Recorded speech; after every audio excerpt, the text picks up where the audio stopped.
How are you guys doing? Today is Wednesday, March 30th, 2022.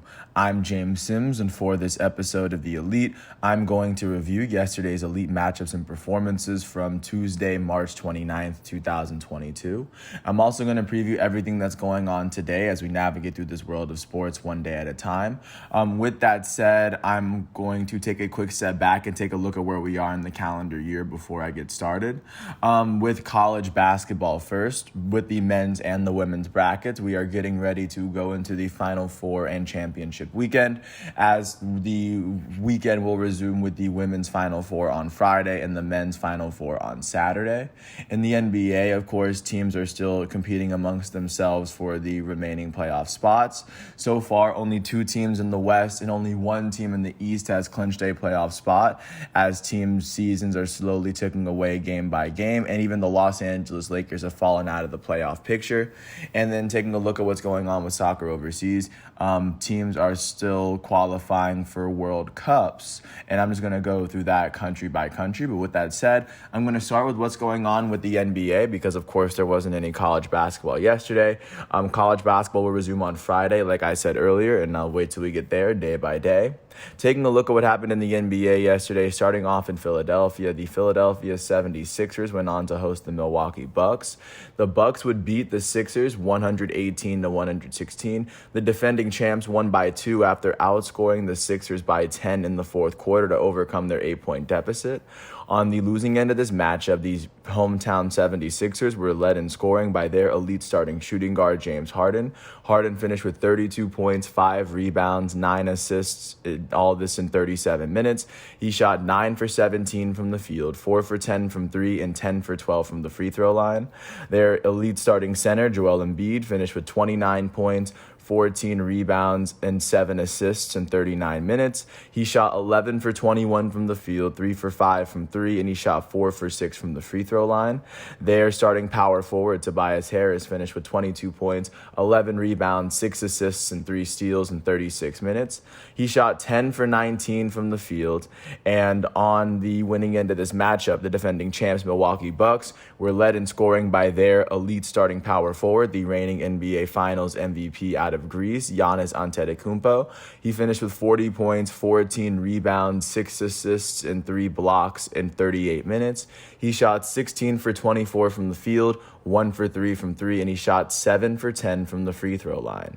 The Bucks all-star starting small forward, Chris Middleton, finished with 22 points, 9 rebounds, and 7 assists in 39 minutes. He shot 8 for 17 from the field, 3 for 8 from 3, and 3 for 5 from the free throw line. Their starting point guard out of UCLA, Drew Holiday, finished with 18 points, 8 rebounds, and 10 assists in 40 minutes. He shot 7 for 16 from the field and a perfect 2 for 2 from the free throw line. With this win, the Milwaukee Bucks are now 47-28. That is the second best record in the Eastern Conference, as they've won 7 of their last 10 games. In the Eastern Conference playoff picture, with 7 games left in their schedule, they sit half a game behind the Eastern Conference leading Miami Heat. They sit half a game ahead of the third place Boston Celtics as well. With this loss, the Philadelphia 76ers are now 46-29. That is the 4th best record in the Eastern Conference. They've lost their last 2 games, and they've lost 4 of their last 10. In the Eastern Conference playoff picture, as they currently have 7 more games left in their schedule, they sit half a game behind the third place Boston Celtics. They sit 2.5 games ahead of the 5th place Chicago Bulls. They trail the Eastern Conference leading Miami Heat by a game and a half at the moment. Taking a look at what happened in our nation's capital, the Washington Wizards hosted the Chicago Bulls. The Bulls would beat the Wizards by 13. They won it 107-94 after outscoring Washington by 11 points in the fourth quarter. On the losing end of this matchup, the hometown Wizards were led in scoring by their starting power forward out of Gonzaga, Rui Hachimura. Hachimura finished with 21 points in 31 minutes. He shot 8 for 10 from the field, 2 for 3 from 3, and 3 for 4 from the free throw line. The Wizards starting shooting guard, the former NBA champ, Kentavious Caldwell-Pope, would finish with 20 points in 32 minutes. He shot 9 for 15 from the field and made 1 of his 2 free throws. Their starting center, Kristaps Porzingis, finished with 14 points, 10 rebounds, 5 assists, and 3 blocks in 29 minutes. He will go on to shoot 6 for 14 from the field as he made both of his free throws. On the winning end of this matchup, the Chicago Bulls were led in scoring by their all-star starting small forward, DeMar DeRozan. He finished with 32 points, 7 rebounds, 4 assists, and 2 steals in 36 minutes. He shot 12 for 27 from the field, 1 for 2 from 3, and a perfect 7 for 7 from the free throw line. Their starting center, Nikola Vucevic, finished with 27 points and 5 rebounds in 31 minutes. He shot 12 for 19 from the field, 2 for 5 from 3, and he made his only free throw. The Bulls' all-star starting shooting guard out of UCLA, Zach LaVine, finished with 14 points and 4 rebounds in 34 minutes. He shot 4 for 10 from the field, 2 for 5 from 3, and 4 for 6 from the free throw line. With this win, the Chicago Bulls are 44-32. That is the 5th best record in the Eastern Conference, as they've won 4 of their last 10. In the Eastern Conference playoff picture, they sit 2.5 games behind the 4th place Philadelphia 76ers. They sit half a game ahead of the 6th place Toronto Raptors. The Bulls have 6 games left in their schedule, as they sit 4 games behind the 1st place Miami Heat in the conference. With this loss, the Washington Wizards are 32-43. That is the 4th worst record in the Eastern Conference, as they've lost 7 of their last 10. As the Wizards have 7 games left in their schedule, they sit 6 games behind the 10th place Atlanta Hawks outside of the Eastern Conference play-in picture looking in, as the Wizards are still eligible for playoff competition. Taking a look now at what happened in Brooklyn, the Brooklyn Nets hosted the Detroit Pistons. The Nets would beat the Pistons 130-123. And of course, with this loss, the Pistons are tied for the worst record in basketball. The Nets would beat the Pistons by 7. They won 130-123 after they outscored the Pistons by 13 points in the second half, by 8 in the third quarter to, of course, gain the lead in this game. On the losing end of this matchup, the Detroit Pistons were led in scoring by their starting point guard, the number 1 overall pick in last year's draft, Cade Cunningham. He finished with 34 points, 6 assists, and 2 steals in 32 minutes. He shot 13 for 24 from the field, 5 for 11 from 3, and he went on to make all 3 of his free throws. The Pistons starting center, Isaiah Stewart, finished with 15 points, 11 rebounds, and 2 blocks in 31 minutes. He shot 6 for 14 from the field, 2 for 3 from 3, and he would make 1 of his 2 free throws on the night. On the winning end of this matchup, the hometown Brooklyn Nets were led in scoring by their goated starting power forward, Kevin Durant, out of Texas. He finished with 41 points, 11 rebounds, 5 assists, and 3 blocks in 39 minutes. He shot 14 for 23 from the field, 4 for 6 from 3, and a perfect 9 for 9 from the free throw line. Their elite starting point guard and former champion, Kyrie Irving, would go on to finish with 24 points, 4 assists, and 6 turnovers in 40 minutes. He shot 7 for 18 from the field, 4 for 8 from 3, and he would go on to make all 6 of his free throws. Their starting center, Andre Drummond, finished with 14 points and 13 rebounds in 28 minutes. He shot 5 for 7 from the field and made all 4 of his free throws. With this win, the hometown Brooklyn Nets are now 40-36. That is the 8th best record in the East, as they've won 7 of their last 10 games. In the Eastern Conference playoff picture, they sit 2.5 games behind the 7th place Cleveland Cavaliers, and they also sit a game ahead of the Charlotte Hornets. And as they currently have 6 games left in their schedule, they sit 8 games behind the Eastern Conference leading Miami Heat. With the AC, the best place that the Nets can hope for at this moment is 5th place right now. With this loss, the Detroit Pistons are 20-56. They are tied with the Magic for the worst record in the Eastern Conference. They are also tied with the Houston Rockets for the worst record in the NBA. The Pistons have now lost their last 3 games, and they've lost 8 of their last 10. As the Pistons have 6 games left in their schedule, they are currently sitting 18.5 games behind the 10th place Atlanta Hawks, who are the last spot in the Eastern Conference play-in picture. And as a result of this, the Pistons, alongside the Pacers and the Magic, are one of 3 teams in the Eastern Conference who have been eliminated from playoff contention. Taking a look now at what happened in Dallas, the Mavericks hosted the Los Angeles Lakers. The Mavericks would beat the Lakers 128-110. They won this game by 18 after they outscored the Lakers by 18 in the first quarter. They were up by 26 at the half. On the losing end of this matchup, the Los Angeles Lakers were led in scoring by their starting shooting guard Malik Monk. Monk finished with 28 points in 32 minutes. He shot 10 for 16 from the field, 6 for 10 from three, and he made both of his free throws. Their goated starting point guard, Russell Westbrook, the NBA's all-time leader in triple-doubles, would finish with 25 points, 8 rebounds, and 6 assists in 32 minutes. He shot 9 for 17 from the field, 1 for 5 from three, as he made all 6 of his free throws. On the winning end of this matchup, the hometown Dallas Mavericks were led in scoring by their elite starting shooting guard out of Slovenia, Luka Doncic. Doncic finished with 34 points, 12 rebounds, and 12 assists in 30 minutes. He shot 12 for 23 from the field, 4 for 12 from three, and he shot 6 for 7 from the free throw line. With this win, the hometown Dallas Mavericks are now 47-29. That is the 4th best record in the Western Conference. And even looking at the East, they are tied with the Boston Celtics for the 6th best record in basketball. They've won their last 2 games. They've won 7 of their last 10. In the Western Conference playoff picture, they sit a game behind the 3rd place Golden State Warriors. They sit 2 games ahead of the 5th place Utah Jazz. As the Mavericks have 6 games left in their schedule, they sit 14.5 games behind the Western Conference leading Phoenix Suns and 6 whole games behind the 2nd place Memphis Grizzlies right now. With this loss, the Los Angeles Lakers are now 31-44. They are now tied with the San Antonio Spurs for the 10th best record in the Western Conference. The Lakers have now lost their last 3 games. Only the Utah Jazz have a longer losing streak in the Western Conference, and the Trailblazers for that matter. The Lakers have lost 7 of their last 10 games. Right now, they are sitting even with the 10th place San Antonio Spurs, as the Lakers have 7 games left in their schedule, and so do the San Antonio Spurs. They both are trailing the Western Conference leading Phoenix Suns by 30 games. And then last but not least, looking at the other Los Angeles team, the Clippers would host the Utah Jazz. The Clippers would go on to beat the Utah Jazz 121-115.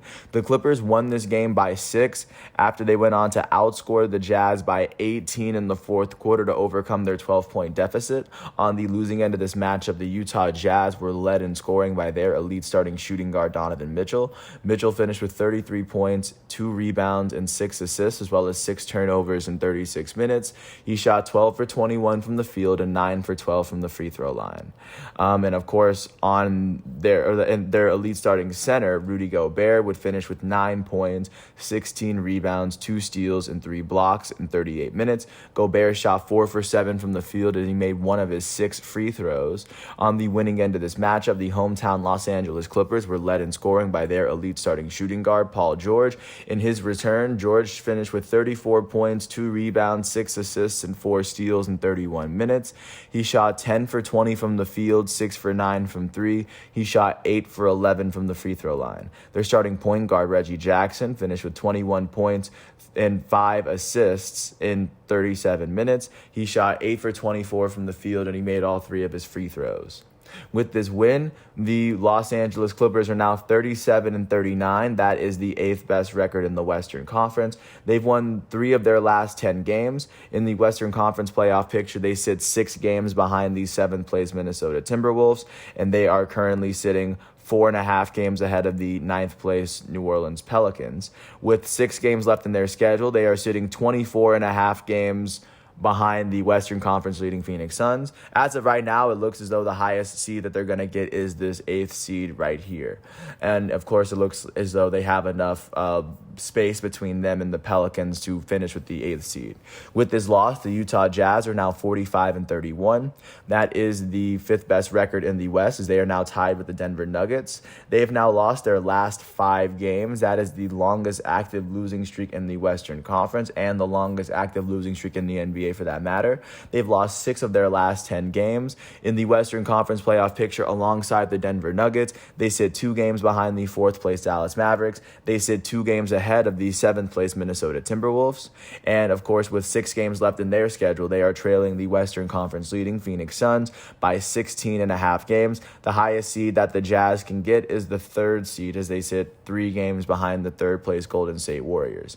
That is what the NBA is looking like as we go into today's matchups. I'm taking a look at what is going on today, and of course, because today is Wednesday, it looks as though the primetime matchups themselves are going to be on ESPN.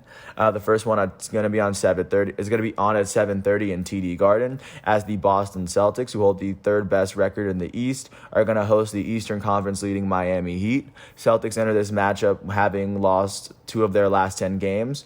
And they are sitting a full game behind the Eastern Conference leading Miami Heat, as both teams have 6 games left in their schedule. The Heat have won 4 of their last 10, as they sit only half a game ahead of the defending champs Milwaukee Bucks. So, of course, they have a lot of heat on their tail. And then looking at what's going on right after that at 10 o'clock in Chase Center, the Golden State Warriors, who hold the 3rd best record in the Western Conference and are tied with the Heat for the 3rd best record in the NBA, are going to host the Western Conference and NBA leading Phoenix Suns.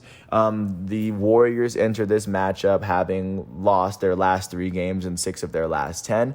They sit 5 games behind the 2nd place Memphis Grizzlies at the moment. The Phoenix Suns have won their last 8 games. They are holding the longest active winning streak in the NBA again. They've won 9 of their last 10, as they sit 8.5 games ahead of those same Memphis Grizzlies that are sitting 5 games ahead of the Warriors. But those are going to be the 2 matchups going to be slated for today, as it looks as though the Suns have already clinched that top spot. They could rest their players. I'm not sure.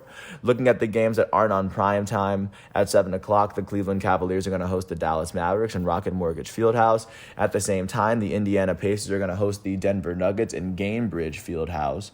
At the same time, at 7, the Washington Wizards are going to host the Orlando Magic in Capital One Arena. At 7:30 in Madison Square Garden, the New York Knicks are going to host the Charlotte Hornets, as the New York Knicks are fighting to their very last breath for that last play-in spot. They're still playing for playoff contention. At the same time, at 7:30, the Toronto Raptors are going to host the Minnesota Timberwolves. At 8, the Houston Rockets, who are holding the 3-way tie for the worst record in basketball, are going to host the Sacramento Kings. At 8 o'clock, the Oklahoma City Thunder are going to host the Atlanta Hawks, who are trying to secure that 10th spot in the play-in. At 8:30, the San Antonio Spurs, who are tied with the Lakers for the 10th best record in the West, are going to host the Memphis Grizzlies, who hold the 2nd best record in the conference. And then at 10 o'clock, the Portland Trailblazers are going to host the New Orleans Pelicans in Moda Center. But that is what the NBA is looking like as we get to today. Looking at what's going on with soccer, there were a good amount of soccer matchups yesterday that would lead to teams making it into World Cup qualifying contention. Starting off with what was going on in the Western Hemisphere before I take a look at what was really going on elsewhere. It looks as though in the qualifying matchups within South America, Brazil will go on to beat Bolivia 4-0 as they went to Bolivia and were able to pull off this win. They would see a brace from Richarlison. Of course, they would see a couple other goals from a couple other their really big players. Alongside this win, Argentina would go on to beat Ecuador, or they would go on to draw with Ecuador 1-1. Also, in this taking a look at what happened yesterday, Uruguay was able to pull off a very solid win versus Chile. Their first goal come from their elite striker Luis Suarez, as Valverde was scored in the 90th minute. So those would be the big games in South America. In Europe, Poland would go on to beat Sweden to advance to the FIFA World Cup advance to the FIFA World Cup. Their first goal will come from their goated striker Robert Lewandowski, as he would go on to score a penalty kick. Portugal will go on to beat North Macedonia to advance to the World Cup, as they would get a brace from their elite center attacking mid, Bruno Fernandes. So that was that matchup there. Taking a look at the matchups that would take place in the Asian Federation of Soccer, Japan would draw with Vietnam 1-1. South Korea would fall 1-0 to the UAE. Taking a look at what happened in the World Cup qualifying for the African nations in the second leg of this round, Ghana would end up beating Nigeria and advancing off of away goals. Senegal would go on to beat Egypt 1-0 and win on penalty kicks. Cameroon would go on to beat Algeria 2-1, as their first goal will come from Bayern Munich striker Eric Maxime Choupo-Moting. Morocco will go on to beat the Democratic Republic of Congo 4-1, so they can advance 5-2 on aggregates. As their last goal came from their elite defender Achraf Hakimi. Taking a look at the international friendlies that were also taking place yesterday, because there were international games that weren't really competing, that weren't going towards FIFA World Cup qualifying. Denmark were going to beat Serbia 3-0, as their third goal would come from their captain Christian Eriksen, their former captain Christian Eriksen. Taking a look at what happened with Norway. Norway would go on to beat Armenia 9-0, as they would see a brace from their elite striker Erling Haaland. In this friendly, they would see a hat trick from Joshua King. Joshua King would score in the 28th minute, the 33rd, and of course the 59th. So of course a big matchup for him as well. Austria would end up drawing its matchup with Scotland 2-2. Belgium would beat Burkina Faso 3-0. England would beat Ivory Coast 3-0, as their second goal came from their elite forward Raheem Sterling. The Netherlands would draw with Germany 1-1. Germany's lone goal came from their goated center attacking mid Thomas Muller. Netherlands came from their midfielder Steven Bergwijn. And then Spain would go on to beat Iceland 5-0. 2 goals from Alvaro Morata and 2 from Pablo Sarabia. Italy would go on to beat Turkey 3-2, as they would see a brace from Raspadori. And then taking a look at what happened with France, they would beat South Africa 5-0. They would see a brace from their elite forward Kylian Mbappe. And of course, they would see a goal from Olivier Giroud. So that would be all of what happened yesterday in soccer. Taking a look at what's going on today, I'm looking at what's going on with FIFA World Cup qualifying. Costa Rica is going to host the United States at 9:05. With a win, the United States would advance to the World Cup. That would be very big for them. Mexico is going to host El Salvador at 9:05, as Panama is going to host Canada. Canada is the only team, I believe, from North America that has qualified for the World Cup so far. And that is virtually everything I have for you as we navigate through the world of sports one day at a time. I want to thank the ESPN, the NBA, and FIFA websites for giving me all the facts and figures that I need. And of course, I apologize if I butchered the names, because I do eventually plan on getting them right. Once all of today's exhibitions and matchups are done, I'm going to come back tomorrow. Thursday, March 31st, the last day of March, for one more episode of The Elite. And until then, I want to thank everyone for listening. I hope all is well, and I'll catch you with more tomorrow. Peace out, and thanks for listening to my piece. I'm James Sims, and this is The Elite.